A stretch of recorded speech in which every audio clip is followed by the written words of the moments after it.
Okay, my name is Noel Kruse, and I was formerly the Chief Flying Instructor of the Sydney Aerobatic School and Chief Pilot of Red Baron Scenic Flights. But that's only from about 20 years ago. Prior to that, from the age of 18, I was an Air Force fighter pilot and a transport pilot.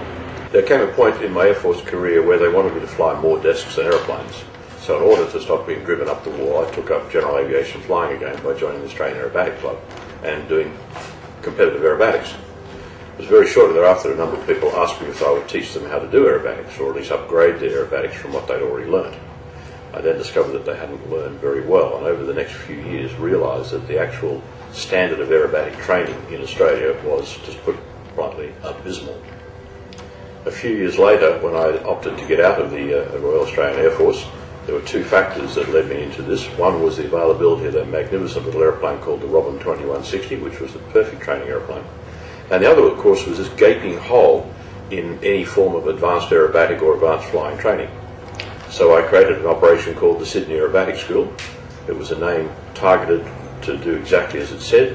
I was going to teach aerobatics to already licensed pilots, because by doing that I didn't require any formal flying school qualifications. I could start immediately and not have the CAA on my back.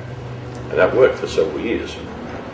What then transpired was many of the people, the private pilots that I had taught to fly, came back and asked me to reteach them many of the things that they should have known, because they openly admitted that they had been taught very badly. And then the final crunch came when they brought their friends to me and said, will you teach him to fly from scratch, rather than going through one of these other flying schools and then have to be completely retrained by you. So I was then faced with the situation where I had to become a fully fledged flying school.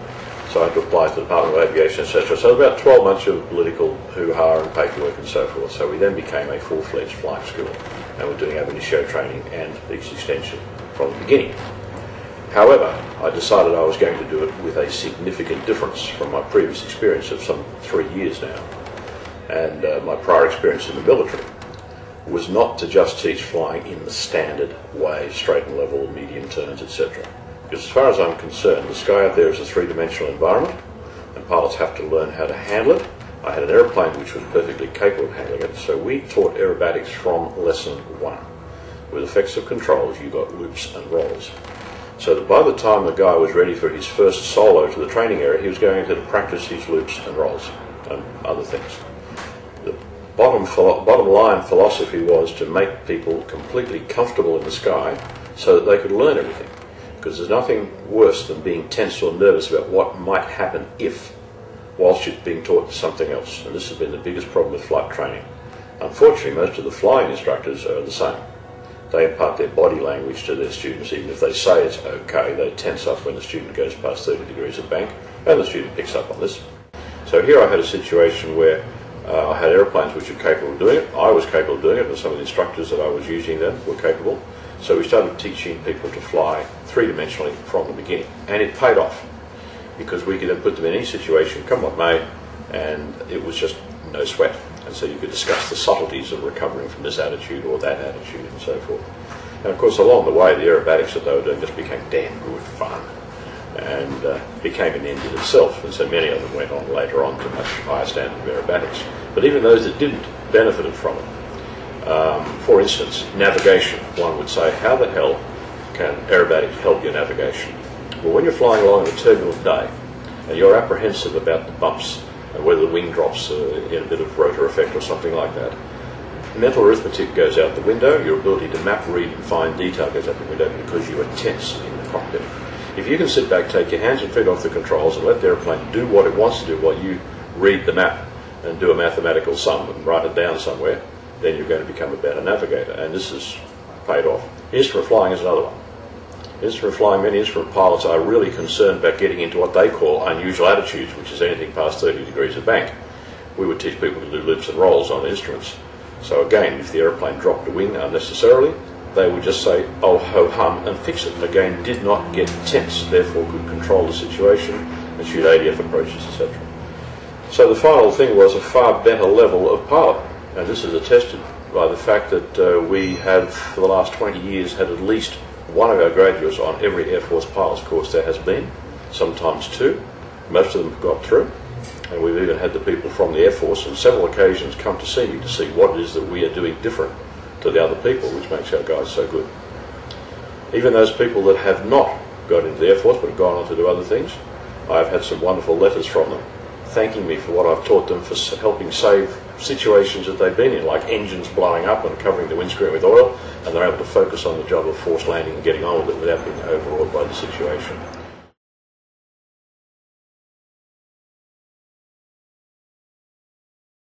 What kind of response I had from other flying school? Well, that's very interesting, because initially when I just started teaching aerobatics, I was just that crazy bugger in the far corner of the airfield that taught silly, dangerous things. They didn't worry too much about me because I was teaching something that they could not teach. They didn't have the capability, the instructors or the aeroplanes, and I wasn't treading on their toes. When I started moving into their area and teaching people to fly from a license point of view from scratch, they started getting very toed up and spreading all sorts of horrible rumours and so forth about we're doing it all wrong, etc., etc. To the credit of their students, at least 30% of their students, having been told that we were crazy and they shouldn't come anywhere near us, would come down to me to find out from themselves. And they became our greatest converts when they discovered how they'd been ripped off at these other places and would go back. Then some of my competitors started having at me.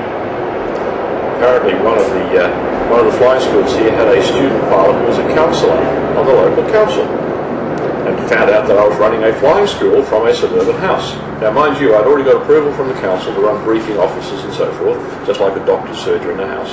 So it's all quite legit. And one day I had this man come banging on the door of the house, very gruff, saying, well, there's a rumour that you're running a flying school from here. I said, yeah, that's right. Well, you know, have you ever thought about the noise and so forth? And I just looked at him and said, you really don't think that we fly around the backyard, do you? Especially when there's just an airport just over there.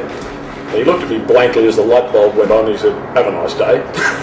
I think he went back and thumped someone in the council because he'd been really set up. I also used to get all sorts of rude phone calls from other flying schools saying, oh, your aeroplane did a loop near me or something like that, to which I would respond, so? It's flying training. They stopped calling me after a couple of years of negative response from me. In that period, I also thought that maybe foolishly thought I could change the world by having everyone teach people to fly my way and the world would be a better place for it. Well, it just didn't happen.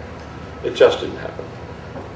And after about 10 years I thought, why am I even thinking this? Why am I doing it? Because these people, all these other flying schools, are actually training my future customers. Because if they train 100 people a year, then 30 of them are going to come to me.